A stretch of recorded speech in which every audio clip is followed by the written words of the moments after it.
going back to the one? Hey. Okay. Hello, welcome back to Worship Tutorials Live. Welcome. Or welcome if you're just joining us. We had audio issues.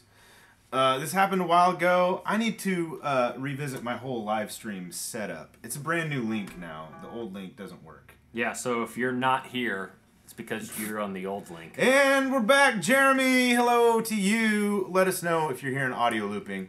I restarted the computer and restarted everything, which was what fixed it last time.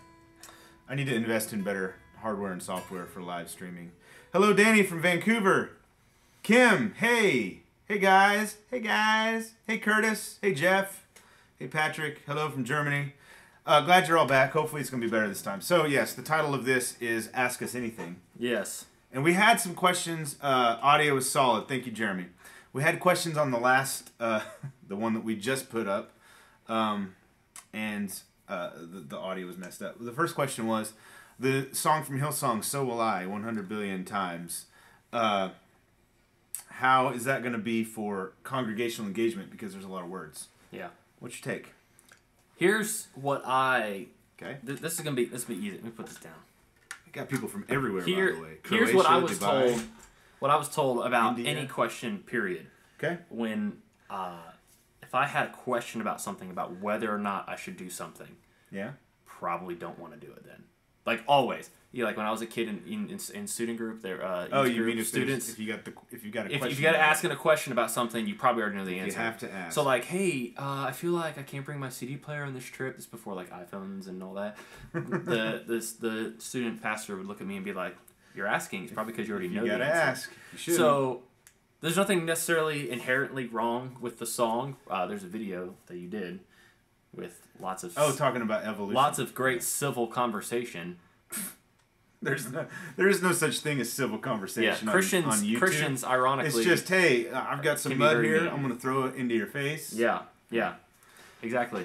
But typically, if it's a question, if you're kind of concerned about whether that song should be used in your congregation, you probably are answering your own question. That maybe it's just not. That's not true all the time. No. But I would say maybe be honest with yourself and be like, probably not something I want to do if I already am thinking that. Yeah, I got to ask somebody else. Like, we don't know your congregation. Yeah, I would say if your congregation is really into Hillsong United and you know that a lot of people are, go for it.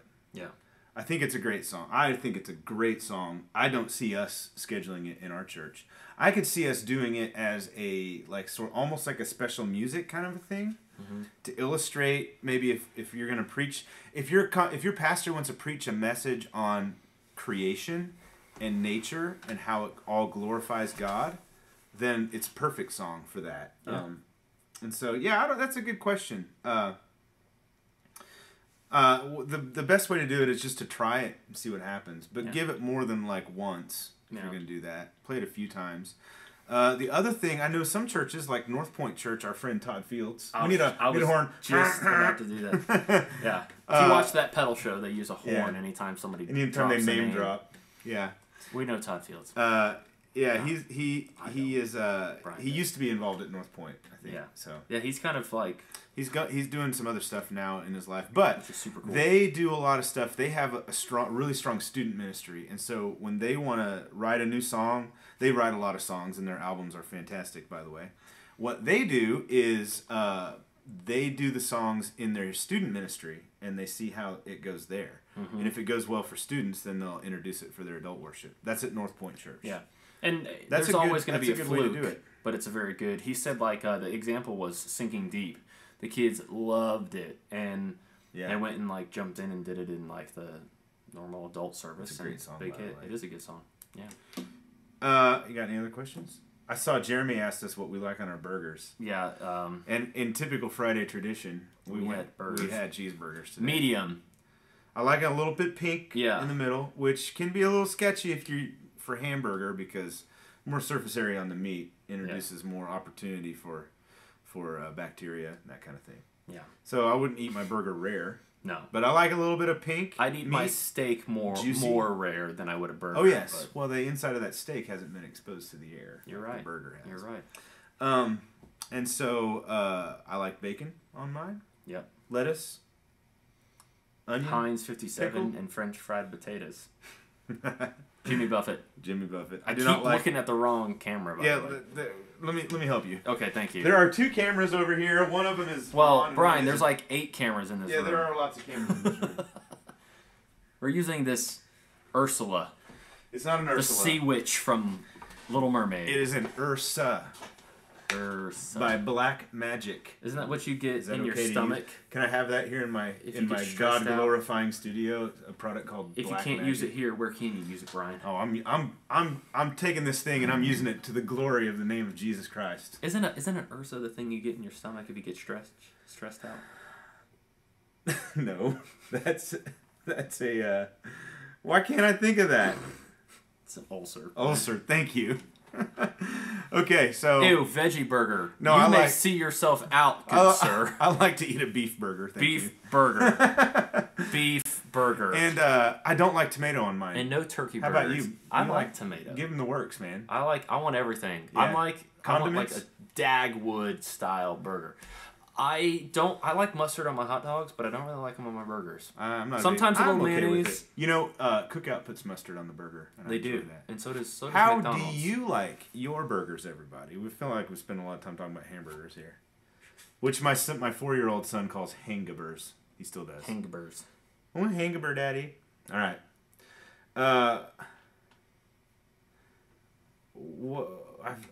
Ursa is a female bear. Andre Worth says, "Is that true?"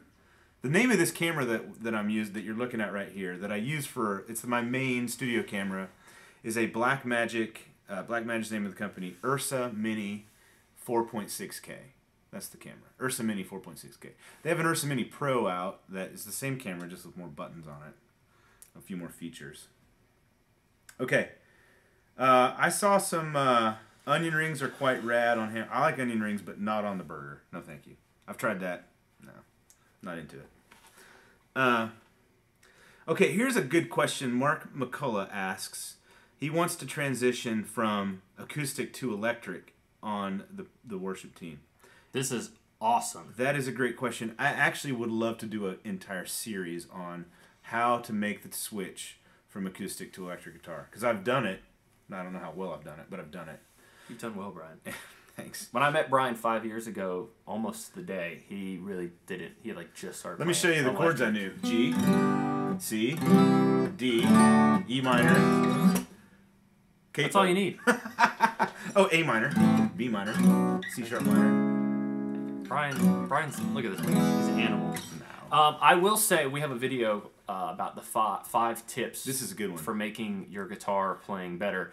And I kind of give this caveat, but a lot of that is just if you know how to play guitar to begin with, check out that video, and it'll kind of give you some tips about, in a sense, just how to play electric guitar. Because you don't want to do it the same way. You have to approach them differently. Yeah, it's very different. Like you don't want to smash out chords all the time like you do on acoustic. And so we actually just shot a video today about different chord shapings and stuff. We actually have look at this. The notes board right. Bradford, hold this up. So Bradford has asked me repeatedly, Brian, it would be great to have a whiteboard in here. What Bradford didn't know is that I have had a whiteboard in this room for years. I've just never brought it out. Can they see it? Oh yeah. Well, there's a big light in the way. They can This is what we talked about in our video today. Yeah, they can see. I'm trying to make... There it goes. So, something like this is going to be not the Coldplay Chainsmoker song. Something like this. Something like this. It's a song.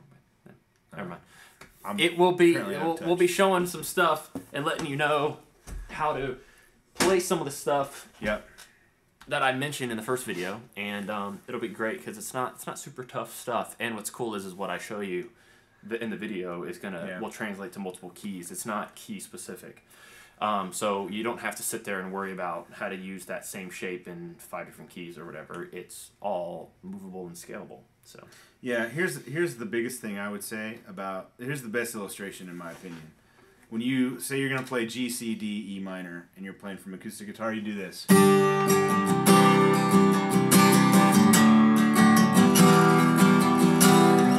And that sounds great on acoustic guitar. If you do that on electric guitar with overdrive and reverb and delay, it would sound like just a big pile of mush. Puddle of mud. Puddle of mud. Band reference. So while you could do that, and it would be the same chords, you know, it wouldn't sound as good. Let us know how well you can hear this electric guitar. We can turn it up or down.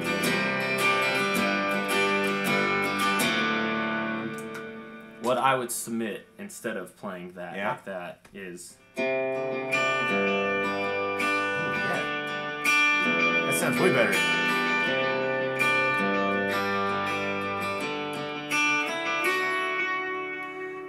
I'm into it.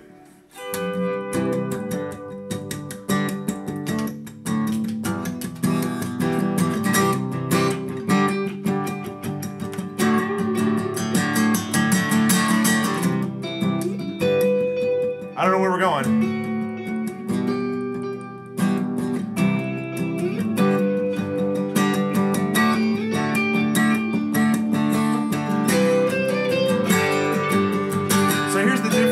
Do on acoustic and electric guitar.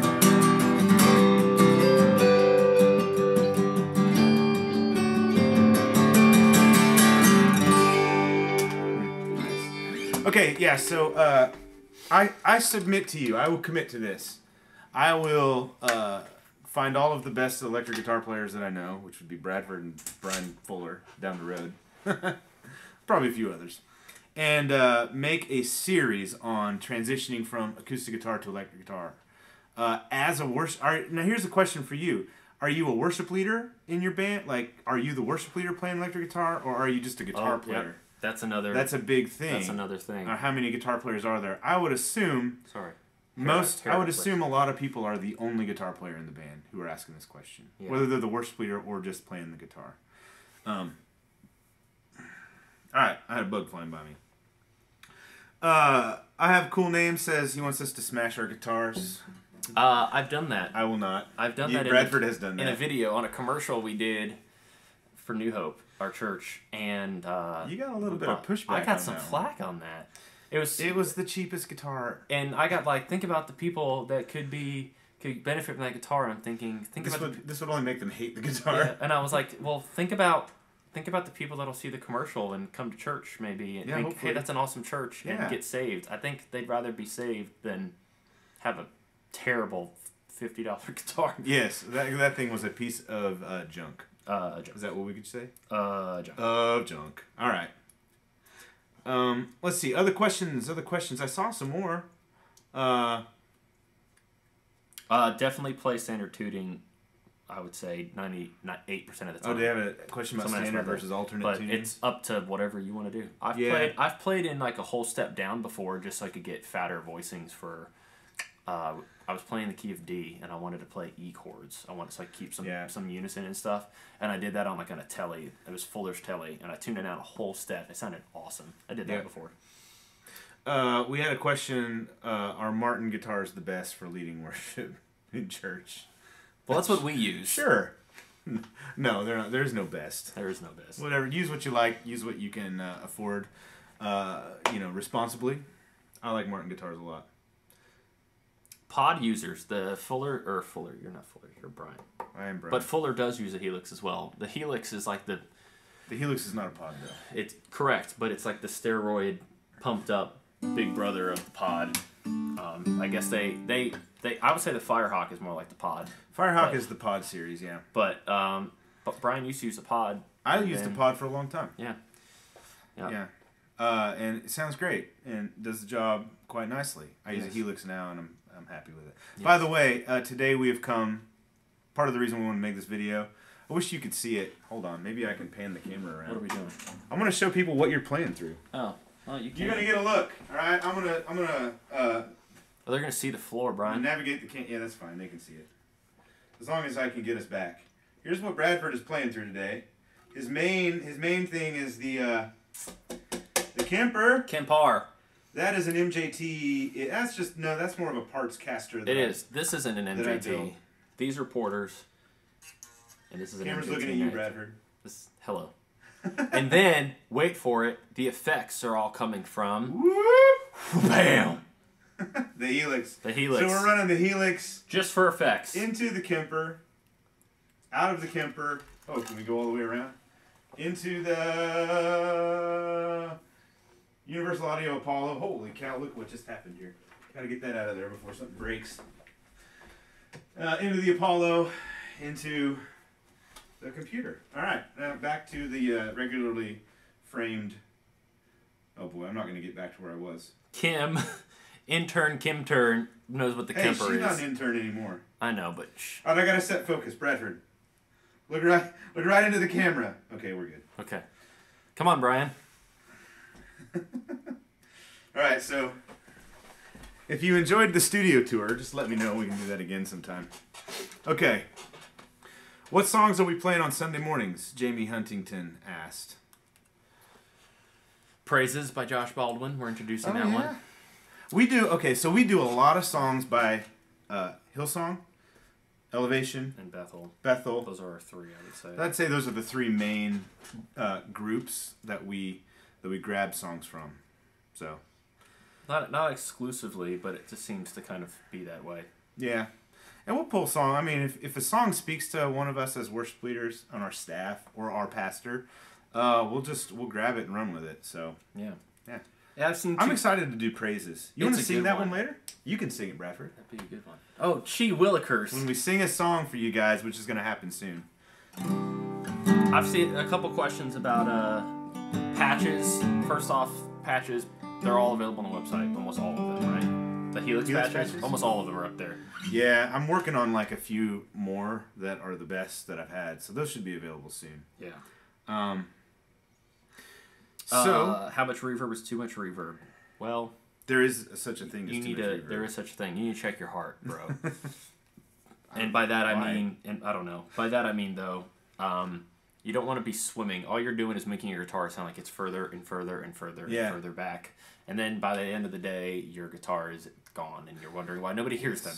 So consider that. I want to say there's such a thing as too. Like I wouldn't say there's such a thing as the exact amount. There's definitely too much, but do that. I've seen a couple people asking about playing, about how to get better in general, or somebody said they were nervous, or any tips or anything. Mm-hmm. I would say learn the song. Learn whole songs? Don't learn the chords. Okay. And what I mean by that is the song means learn everything about the song. That way the chords are just what helps you play the song. Mm-hmm. So don't just like learn the chords of the song because you'll freeze up and you may be like, I can't remember. But my biggest tip is always to learn your keys, because you'll be able to, if the song's in the key of G, you'll know what chords are in the key of G, and you won't try to play an F. So you're talking about understand a little bit of the theory behind what the song is, how the song is built. I would say that would be the best way to learn. Yeah. Yep. I would say too, practice. You got to practice a lot. You have to be disciplined. And the thing I've struggled with, that I've run into when it comes to getting better, because this is something. So if you don't, a little bit of my story is I've been playing guitar for 22 years, no, 23 years.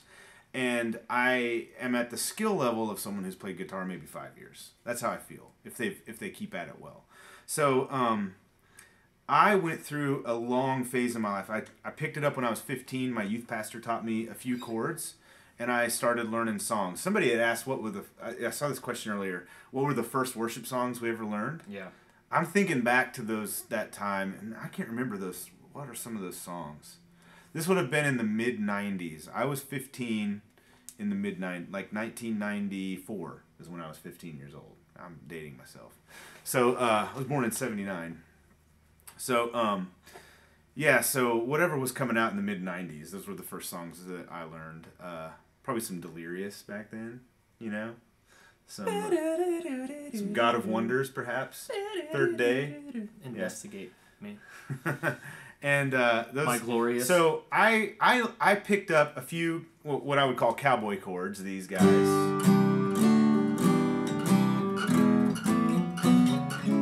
And that's it. That's all I knew. And I kind of I got enough chords that I could play most any keys, especially with the capo. Yep. And then my right hand got to where I could play most songs rhythmically that I ran into.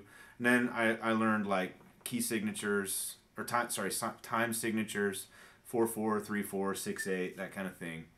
And then I stayed pretty stagnant in that level, which I would call like maybe advanced beginner level. Through like when I went to college, I rarely played guitar ever in college. And then after college, I worked in a science lab, in a research lab, for 4 years. And I ended up volunteering as a youth pastor or a youth ministry guy, and then I became a youth. So like I went through this long period of time, probably at least 10 or plus years, where maybe I played a little bit, but I didn't do anything to stretch myself and learn new skills. And it probably wasn't, honestly, until I got this job at New Hope Church 5 years ago that I actually, I started getting stretched a little bit. And I picked up a few things here and there. And, you know, my rhythm got better and my shapes got better and just the feel got better. But, so, long story short, that was a long story. Here's the short part of it.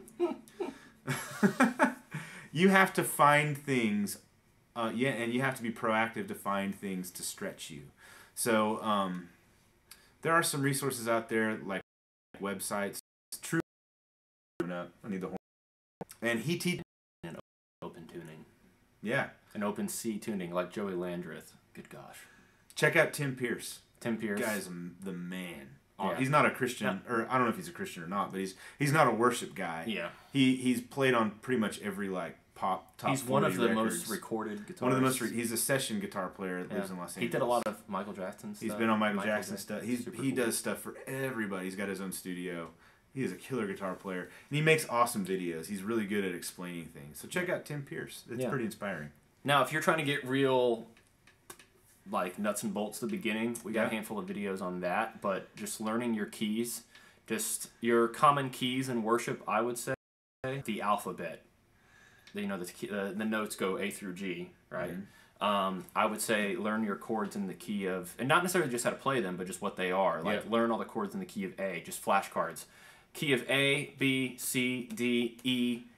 I say skip F just because I very rarely play an F, and G. So A, B, C, D, E, and G. Learn what all the chords are, and then those keys. Start with G because that's probably the most common, and learn how to play all those chords: G, A minor, B minor, C, D, E minor, and learn what the number system is, and all this, and from there, easy peasy. And we could probably make a quick video with that at some point to tell everybody what we recommend, but.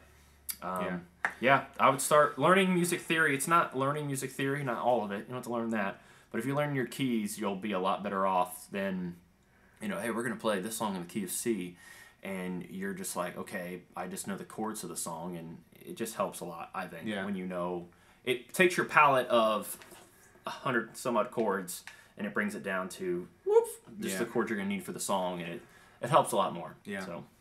Hey, I'm seeing a warning that says our stream strength is bad. So if you guys are experiencing any stuttering, the video stops, it's buffering, let me know. This is frustrating because you have fiber. I pay pretty good money for because this is my business, so my livelihood depends on an internet connection that works really well. So it's kind of frustrating. I should have just plenty of upload bandwidth. I don't know what's going on. So if you're experiencing anything, let us know. It looks like, I'm looking here, I don't see anything doing that. Landon Oliver asked when the next Sunday vlog is coming out. Soon. I have 3 sort of that I'm working on, 3 more that I'm editing, and then we're just going to keep filming them. I'm going to actually be off, not filming a vlog for the next few weeks. I'm off in 2 weeks, and tomorrow I'm not. Tomorrow's Saturday. Sunday I'm not filming a vlog. I'm going to be at one of our campuses. Okay. So I saw a good question. Somebody was asking about leading worship when you don't feel your relationship is right with God. And they mentioned that they didn't have anybody switch with them. We talked about this a couple weeks ago. You mean fill in for them? Yeah. I mentioned this a couple weeks ago, making sure you have a good relationship with your pastor. Yeah. And so I would make sure that was solid because your pastor, who hopefully cares about you, would want you to be in a right standing with God. But, however, and I'm trying to hit a Reader's Digest so we can keep going through this. Okay. I would say the biggest lie we believe is that we have to be perfect. Yeah. Mm-hmm. And if we lead from a place of brokenness. Mm-hmm. A place that we want to be confident on stage, we want to have joy in our hearts, but at the same time we want to be transparent and we want to be real and want people to realize that we're not robots. Yeah. We're not perfect people. We're leading worship and we are doing what we do because God has called us to do it. Yeah. Not because he's made us perfect or not because we were equipped. God doesn't call the equipped; He equips the called. I love turning phrases like that. We were talking about that earlier. I say stuff, but it helps me learn, and I hope that sticks with you. Whoever was asking, I'm sorry, but yeah, I that really resonates with me because I went through that at one point too, and at the beginning of at the end of it all, rather, none of us are fit to lead worship.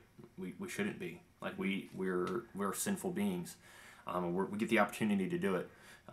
So constantly seeking God. If the first thing you do every morning is open up your phone, I would say that's the last thing you should do. If the last thing you do at night is look at your phone, I would say that's the last Bradford, thing you should do. Describing my life in great detail. I look at my phone. You know what I did last night though? Getting a little warm right now. Sorry. Reading your mail. It's fine. What I did last night, I turned on my phone when I was getting into bed. Yeah. But I opened the Bible app. Okay, well, see, that's what I. But that's not what I always do. Yeah. I use the reading plan in the Bible app. See, that's beautiful. I read about Acts, about the Apostle Paul. Acts, like the body spray. In the book of Acts. No, not with an X. Acts, the Acts of the Apostles. You know, is that what it's called? Yes. Paul, and he was being charged and held, and the Jews wanted to kill him. Anyway, that's what I read about. Yeah. And then next on the list was Song of Solomon. Whew. It's getting a little heated in here. All right, let's move on. Okay, they wanted to know if we could play a song. Somebody asked. Let's play a song. You ready? Yeah. What are we gonna play? Didn't we say praises? Yes. Let's go praises. What key? I prefer A, if we can do it in A. Yeah. I need a capo. I can play in the key of A. Contrary to what some of you may think, I can actually play in keys that aren't G.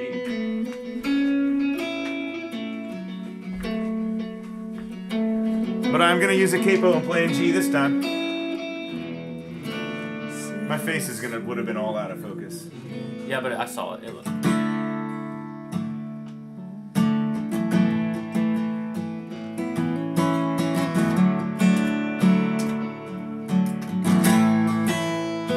Who's singing? Why don't you take first half and I'll take second half? Okay. I don't really know the bridge. I better learn it though because I'm leading it this weekend. Know the chords. I sing praises to your name. Praises to your name. Be that much greater than all names. This is such a good song. All honor. And all honor to your name. Honor to your name.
2 to what?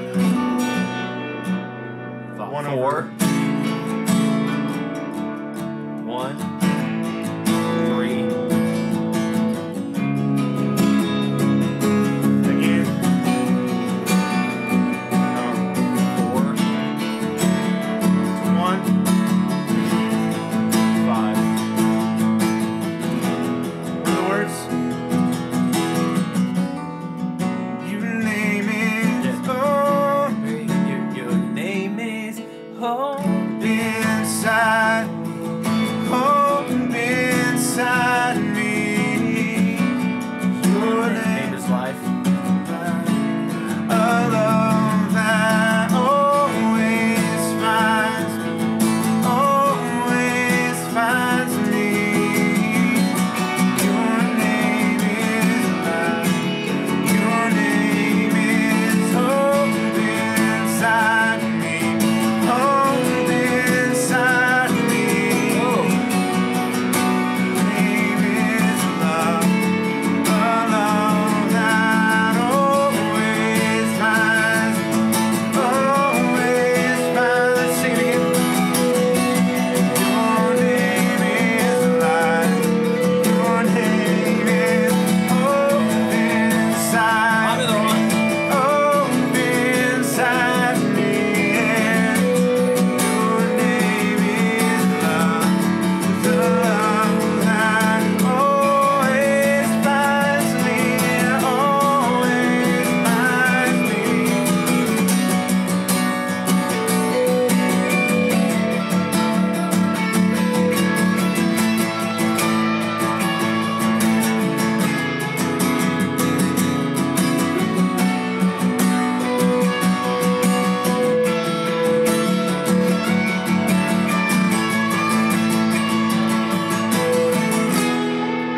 Sing the chorus, Bradford.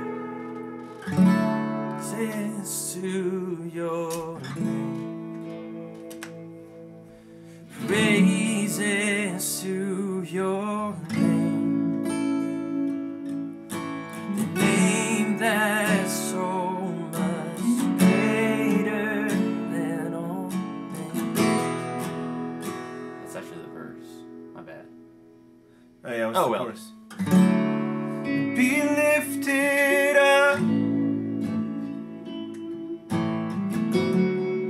Be lifted higher, higher. Be lifted up. Be lifted higher.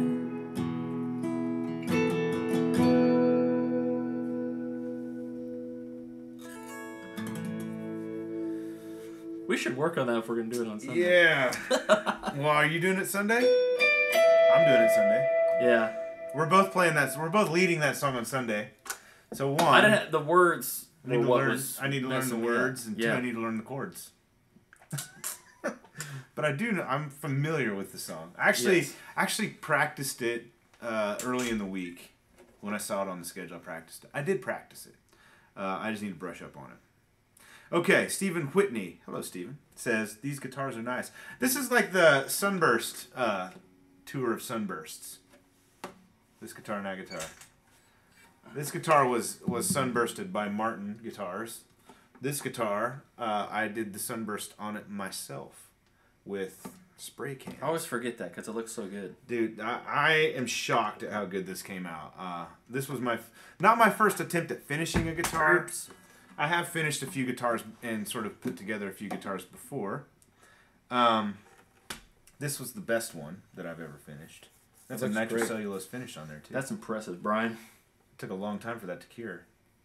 But yeah, I took spray cans and just like sprayed. So I did the base coat first, which is like an amber.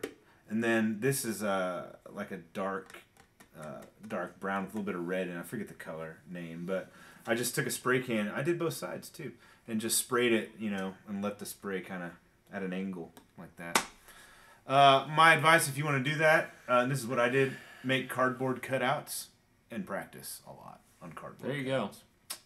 Don't do it on an actual guitar for the very first time ever. Hunter Thomas says, "How do I get better at chords?" Practice those chords.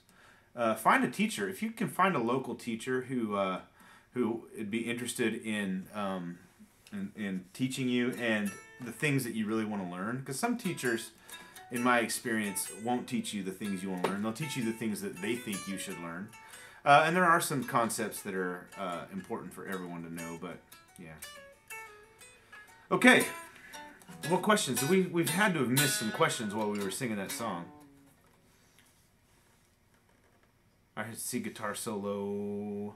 Carter. Ivy Bautista, did I say that right? Says, what song is that? That was Praises, Be Lifted Up by Bethel. Right. It's on the new Bethel album. Josh Baldwin's the guy who wrote it. He's got a great solo album that came out 4 years ago, maybe. Check it out. James Duke played guitars on that, I've been told, and it sounds like it. It's a great, like, rootsy, folk rock kind of sound. I love it. The original album. And then when they redid it Bethel style, I mean, it sounds Bethel, like big synth parts and washy guitars and awesome. Yeah. So it sounds great. That's the version we're doing, but the original's like in this real swampy, it's so good. Oh, I'm going to check it out. You need to. Josh Barber asks a good question. He says hello. Hi, Josh. Hello. He's from Kansas City. I know a few people from Kansas City. I used to live around there. I went to school in Kansas, so I lived in Wichita for a summer. Do you live in Kansas City, Kansas, or Kansas City, Missouri? That's the first question I have for you. Second question is, question he asks us: what advice do we have? I don't have any, so I'm gonna throw it to you, Bradford. What advice do you have, Bradford, for getting better at multitasking between lead guitar lines and singing lead vocals? Because you do that. Man, You can do it like B.B. King. It's a lot of Don't fun. play when you sing and just play in between the phrases. It's a lot of fun. It came out of necessity at one point because it was either play chords and that's it, or and sing, or it like play lead parts and sing. And I was like, there's times where it just didn't make sense. And I don't always do a lot of lead stuff while I'm singing at the exact same time. It doesn't always happen that way. That's not necessarily how worship music is. But I just got real comfortable with my techniques, and that's kind of the way I teach people. Is I teach everything based out of scales and shapes and patterns, because when you learn stuff like that, it's not a matter of learning the song as it is just learning what technique the song uses, and a lot of it just comes out of that. So a lot of times I'll play little solo note stuff, but it's because you got to know one of the two parts like the back of your hand, whether it's the melody and the words. That's one part. Like getting that by the back of your hand, really. Or you got to know like the lead guitar part like the back of your hand. That way you can do one of them without having to think, and that way you can focus on the other one. If you don't know, if it's a new song and you're trying to play something and you know what you want to play and you got it down, like then just play it and trust that you can play it right while singing. But I find actually the reverse is easier. It's easier for me to sing and play and remove myself from that so I can play a lead guitar part if it has to happen during the... Yeah. But a lot of times I just simplify it because it doesn't make sense to... I don't do it just... Like, I don't want to show off. Like, that's not why I do it. You just want the song to sound good. I want the song to sound good. You always have to serve the song. And that's what I want to do. And I have the ability to do that on some parts. So I'll try, and I may be able to do it during, like, personal practice. And it's just like, oh, yeah, of course I can do that because it's personal practice. But if I'm, like, at rehearsal... You're always going to do more in practice than you can do live. Yeah, so, like, if we get, like, rehearsal and it just doesn't go well the first time, it's like, nope, not going to try that. Like, if I can't nail it at rehearsal the first time, then, like, that just means I'll probably mess it up trying to do it live, and so... Yeah. This is a great question. I actually have some input on it now that I thought about it. Yeah. And this should be something we include in our How to Transition from Acoustic to Electric series that we're going to do. I actually do a little bit of that. So, for example, on Fierce, I'll play the... How does it start? No. It's here. It's a C. I can't think of it off the top of my head. But the beginning of Fierce. So is it... Oh, yeah, it's here. It's like...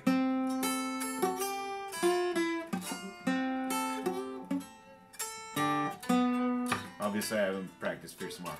But so, Fierce, I'll play the lead line on electric guitar and then sing it, but I only play the lead, like, in the intro and like a turnaround or the outro. Yeah. So if I'm singing a part, I don't play a lead part at all. I'm not good enough to do that. I think always the vocal is more important than the guitar part. Yeah. Always favor the vocal over the guitar part. And I think like when people hear that, when it's like in the intro and they hear that really iconic, if you play it there, people are you're gonna satisfy the song, right? So yeah, I only play parts like when I'm not singing. I should put it that way. Yeah, I don't play that part, which is it's not even that hard, but I just turn on my dotted eighth note delay and. Well, that's what I do. And I played the dotted eighth part without. Yeah. I saw another question that was a good question to answer. There it is. Timothy Northrup asked this question.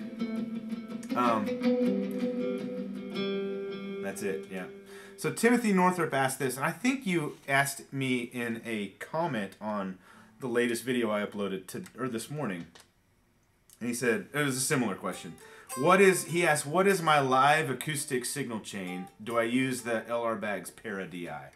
So I think you asked this, Timothy, it might have been somebody else, and you asked, what is my signal chain for recording this guitar or that guitar in a song video, and they're completely different, live versus the studio. So when I play live, I run my acoustic into the Helix almost every time. And then I do run the Helix out to an LR Baggs Para DI. But I don't think that's necessary. It's just what we have in our church where I lead. We have a Para DI that's the acoustic DI. Yeah. But they yeah, Helix, they can make bad guitars sound better. Yes, they can. Which is why we have them, because not everybody has. The Helix is not one of these. Not everybody has guitars like this. Yeah, this guitar is pretty special. It is pretty special. It's awesome. The Helix is really good on acoustic guitar, and I have an acoustic patch that I'd like to make available soon. But really, all I put in it is a compressor and some EQ, and then I have effects in there if I want them, like some reverb. I use some spring reverb, which I find is nice on acoustic guitar, and a little bit of plate. And then I have some delays if I want it, and chorus if I want to do Every Rose Has Its Thorn for any reason. Haven't had an opportunity to do that song in church yet. I think we're okay. So, and Timothy, I'm probably going to make a video about what I do here in the studio, but it's much, much more complicated. Yeah. Involves a lot of plugins and effects and things. Plug it in. Yeah, but it does sound this Fresh guitar 60 with days. and this guitar also, if you're curious, has an LR Baggs Anthem pickup in it. So does that one. So does Bradford's. It's the best. All right. It's 4:57. We're gonna have to wrap this thing up. Can we have a Kemper versus Helix video, please? Well, you're listening to one right now, Steven. Also, I don't really know what versus. There's because Bradford is running his guitar into the Helix and the Helix into the Kemper. Yes. Helix is being used for effects. It is. Kemper is being used for the amp model. Both of them sound fantastic. It's funny, Bradford was over today playing my Helix. I'm working on some new patches. You're playing through the Helix. It's like, man, it sounded so good. It sounded like Bradford. I mean, a lot of it's right here in your fingers, but well, yeah. All right. Johnny, it's Johnny. Here's Johnny. Here's Johnny. We are actually planning a video on Helix and Kemper. Yeah, we're gonna play some stuff on both of them and just say, see what you think is best. Yeah. The answer is yes. Both. Johnny asks, I uploaded an original song this morning, so it's called Our Father is a Good Man. So if you haven't seen it, go to Worship Tutorials YouTube channel, listen to it. I have written songs, Bradford writes songs. We rarely ever share original songs here at Worship Tutorials. The reason being, I decided years and years ago that this channel, this platform, was not going to be about me. It was going to be about equipping you. So that is the reason why I have not promoted my own material. I do have some original stuff from long ago, but that was before I sort of made that switch. But I was in Nashville, I was in Orlando a few weeks ago, or a week ago. And I ran into an acquaintance of mine who's a songwriter. He's a pro songwriter, writes for Integrity Music. Maybe that horn. His name's Michael Farron. And I know Michael a little bit because we had met years ago at a conference. And I told him, I said, Michael, you know, I haven't written a song. It was a songwriter conference that I was invited to come to. I said, I haven't written a song since then. That's been like 3 or 4 years ago. And he rebuked me in kindness. It was funny. He's a funny guy. He's like, you need to do that. That's something that God has put on your heart. You need to do it. So he inspired me. So Michael, if you ever happen to see this, thank you. He inspired me. So I'm going to start writing some songs again. And the thing about songwriting, and Bradford knows this too, if you write 100 of them, like 2 of them are going to be good. Maybe. Yeah. Most of the songs you write aren't. If you're a songwriter, if you want to be a songwriter, I'd love to do a video, but not like I'm some kind of songwriting, expert. But I do know this, and every songwriter, prolific songwriter I've talked to has said this: you write hundreds of songs, and maybe a few of them are great. So you're not just going to write 2 songs and have one of them be awesome. Yeah.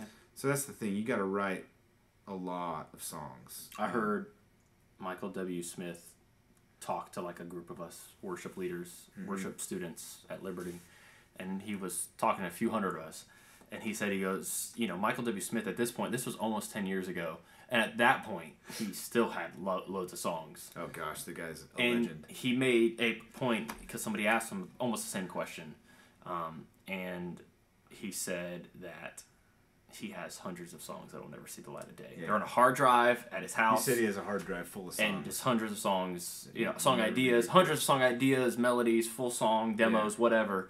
This will never see the light of day. And I think the reason why worship tutorials exist, and this is the reason why I love that I've got to be a part of this, is something that I think is a very easy mission statement for worship tutorials is to help equip and create excellent worship environments. Excellence and authenticity. Excellence and authenticity, that's right. Vision.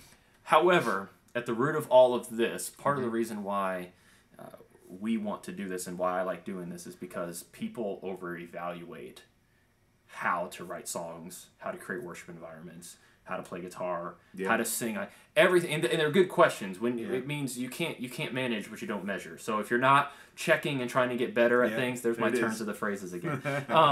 If you're not constantly checking those things, then that's bad. You want to be evaluating things, but at the same time, I would submit, don't make it more complicated than it has to be. Yeah. Like if you find some way to do something with excellence and it's easier for you, you probably could keep doing it that way. Yeah. Like I stopped trying to learn how to do things exactly like other guitar players because that required more work than just playing and doing something that. So I'm not satisfied with my guitar playing. Like I always want to get better, but I'm not going to look at, like James Duke and be like, well, if I'm never going to be like James Duke, then why bother? So they're good questions. Yeah. I'm not saying that to discourage asking questions, but because when we do things like this, not everybody can get their question answered. Like it's here's the question that I was getting to. I went way off the rails, man. You did, didn't you? He said, "Are you going to have a tutorial on it?" You did get way off. I forgot about that. So probably, yeah. If enough, I've had several people. So the song was "Our Father's a Good Man." Then I started talking about songwriting. Yeah. And it's an original song of mine that I wrote. That's right. Based on Psalm 73, which is a fascinating psalm if you really start to study and understand it. And so I wrote the song about that, and I uploaded it this morning. And so I've had several people ask me for a tutorial. So sure, I'll probably do a tutorial on that one. And I'll probably try and feature some more original music from time to time here on the channel. I actually recorded 3 originals. This was this past week. So Father's a Good Man was just the first of 3 that I recorded. All right. That's good. It's 5:03. I did see another question that sorry, and like Bradford said, a lot of you guys are asking a lot of questions, and we apologize if we don't get to all of them. I did get a message from somebody after the last live stream, and they thought that you had to pay to ask a question. So if that's confusing to you, there is a feature that YouTube has called Super Chat, I think is what it's called. It allows you to give a tip in response, and if you do that for whatever, and I think it pushes your comment up to the top so that we see it and pins it there. Yeah. And if you tip like $5, it leaves it there longer. If you tip $1, it leaves it there for a shorter period of time. That's not required, obviously. And I'm not going to set out to say I'll only answer questions if you tip me to get them. No. So if it seems like it's that way, I apologize. It's just difficult for us to see all these questions as they go flying by. We want to have engaging, conversation with you guys and make something meaningful without. That's why I like when one of us is talking, like Brian's reading right now. Yeah, and I'm not like not paying attention. And I'm like reading while he's talking. But I guess what I was getting at before I derailed your conversation and then you derailed mine. All on my own. Essentially, what I was gonna say is. I'm sorry, Bradford. No, it's fine. It just proved a point. Is asking questions are good, but just doing it is better. Don't ask so many questions that you stop doing it because you don't feel like you have enough answers to do it. Yeah. So I've heard it said that if you're not moving forward, you're moving backwards. And so I don't. That's not true all the time. But I just what I say is just think about what you're doing and like if it works, just do it. But that's why we exist also, is to help people get better at stuff. And the moment that I stopped trying to worry about people's approval and making sure I was doing what I was supposed to, and just started doing it and living in what I knew God had called me to be, man, I felt like I felt like a professional. Yeah. And I felt like I got more confidence in what I did, and I got better because I was leading out of the spot that I was in. I led with confidence right there, which meant that I actually got better instead of like holding back, thinking I wasn't. I don't know. Hope that helps too. Like most of the questions could probably be answered with that one thing, like blanket statement. But that's why we do these. I saw 2 questions, and this flew by a long time ago, but I wanted to answer it. The question was simply, and I can't even remember who asked it. They simply said, "What should I buy?" I assume there was a question that preceded that one. Like, I'm looking for something. What should I buy?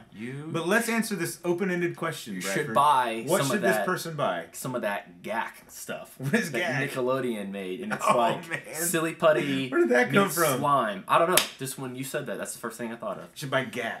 I think that's what it's like, called. is that the slime that was in It's Nickelodeon's like the slimy thing, stuff. the green stuff? Well, like then they made something you could play with, and it didn't get everywhere. It looked all gross, but it wouldn't lose its shape and all. It was pretty cool. But I was just being crazy. The answer I would have for what you should buy is Kemper. No, not that. Either. I would say an Xbox One. And what game should we go for? Well, I play Xbox because of Halo. So buy an Xbox and get the Halo franchise. You can get the Master Chief Edition. Play them all the way through. You will waste so much time. So much time will just be gone, and it will not. You will not be able to redeem it, and you could be so much more than you would be if you go and buy an Xbox One with all the. And you could use that money to buy other things, but then you're right back to what should I buy? I have a cool name. Would buy a killer whale. I didn't know that was possible. I'm sure you could, but does that mean a whale? Okay. A whale that's pretty awesome. Or are you talking about like that whale's killer? That whale is killer, man. And the next question is by Wesley Godbeer. I love that. His last name on YouTube username at least is Godbeer. All right. Says, "Can we bribe you with burgers?" Which also seems to be a fairly open-ended question. And I assume there was something in front of it, or maybe he asked that when he heard us say something about doing something, but I don't know. So, Bradford, can you be bribed with burgers? That's the question. Depends on what it is. pretty much for me, yeah. Brian says if you come over and hang out with me, I'll get you a burger. And I come over anyways. But burgers are... I wake up on Friday mornings salivating, thinking about a burger. Yeah. Almost every Friday. But that's not why I come over. One more question and we're going to sign off. Caleb Bird asks, and I have seen, Caleb, you asked me this question before somewhere, and I can't remember where, but, and I think I misinterpreted the question last time, but this time I know what you're asking me. Do we think churches have gotten away from singing fast-tempo praise songs? So I assume, and I've seen you ask praise versus worship, and I've seen people denote this. I don't know how accurate this is. I've never thought of it this way. Praise is like the upbeat, up-tempo, celebratory thing, and worship is the slower, more contemplative, somber. I don't view praise and worship as that. I think all songs are worship. All worship songs are worship songs. Yeah. I think praise is something you give. Worship is. But anyway, that's a completely different. I think all worship songs are worship songs, but I think all praise songs are worship songs, but not all worship songs are praise songs. Okay. Yeah. I don't know. We can draw a Venn diagram later to explain it. You remember those? Yes, I do remember those. But he's asking, the question he's getting at is, are churches getting away from more clappers, tempo, faster songs? Blessed be your name in the land. That's a killer song. That is a killer song. All right. That is a great song. And singing mostly slow songs. What do you think? It seems like it if you look at the songs that churches are releasing. If you look at some of the bigger names that you tend to pull from, it seems like it. Well, based on like album releases, I'd be like, oh man, there hasn't been any, like a lot of upbeat songs. But like the latest Elevations record, there's like 3 solid ones on there. Upbeat. Yeah, that are really, really great. And studio mix, I've always thought Elevation tends to bury their guitars a little bit anyways. Like that, and I don't think it sounds bad. It's just, I feel like a song sounds more rockin' with the guitars up front. So when I do one of those songs and the guitars are more up front, I'm like, man, that song's stupid upbeat. Like Grateful. Grateful's a great song. I want to cover it at Worship Stories. I think my initial response to that question is it's dangerous to assume what the church is doing based on our observation of a very, very small pool. So, like, yeah, the Hillsong albums that have come out recently, most of them are slower songs, I guess, or mid-tempo, like power ballad songs. Fewer, like, Salvation is Here kind of stuff. Yeah. But that doesn't represent what the church as a whole is doing. That might not even represent what Hillsong Church does. Yeah. It represents the songs that they write and release, but they may be doing a lot of, up-tempo songs in their services. So the answer to that question is I don't know what the church does. I know what we do. Yeah. We do, we typically start with at least have one upbeat song. And we used to end our service with a big upbeat song, and we're kind of going back to that. Yeah. Our pastors asked us to keep that going, to send people off with a really big celebratory song. So yeah, I don't know what the church as a whole is doing, and like I said, I think that I don't think it's accurate to assume what the church as a whole is doing based on album releases by a few churches or groups. And I do think this too. I think there's lots and lots of really great music and worship stuff being released that most of us probably never hear, just because, like at least in my experience, a lot of people hear Hillsong, Elevation, Bethel, Passion, and there's a lot of stuff coming out apart from that, and a lot of that has upbeat stuff, like New Spring. Releases great stuff, and they've got really rockin' upbeat stuff. I know Life Church. I've heard some Life Church stuff that they've done, and it's really they've got some cool upbeat stuff too. So anyway, I saw. I see what you're getting at though, Caleb. It would seem that way based on some of the albums, releases, the popular albums. If you follow, I follow some of the churches. Some other churches on Instagram that do things that we want to do and stuff, or on Facebook, social media in general. And when they post set lists for the weekend, you'll see that they're those upbeat songs they've written that everybody does are still there. Hillsong still does Alive and Wake all the time. Yeah. Those are 2 of their songs, and they do them all the time.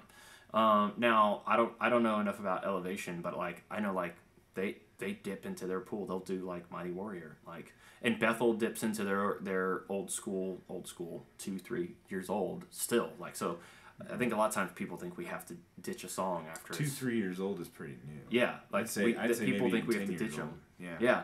But yeah, I see what you mean.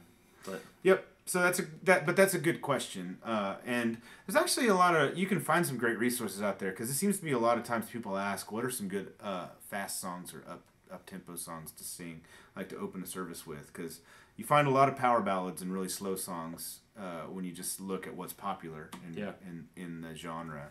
There's a lot of good stuff out there that's not as well. I will say Hillsong did a remix of What a Beautiful Name, and it's actually, it's same tempo, but it's just an EDM style, and we did it, and it was awesome. Yeah, it was cool. It was. What did we call it? The awesome. R&B version, but it wasn't. No. It was just the remix. Oh, the remix version. We did. You're probably thinking of the. I'm thinking of Resurrecting R&B version. Yeah, but we did. So stuff like that, just switch stuff up. We ended up rewriting 10,000 Reasons for our church to be more of a upbeat song, and we do both pretty regularly still. So, anyways. If you want some good upbeat stuff, just go back into the old catalog of the dude at North Point. What's his name? Steve Fee. Steve Fee, yeah. Get some Steve Fee stuff. It's still going to be fun. Yeah. All right.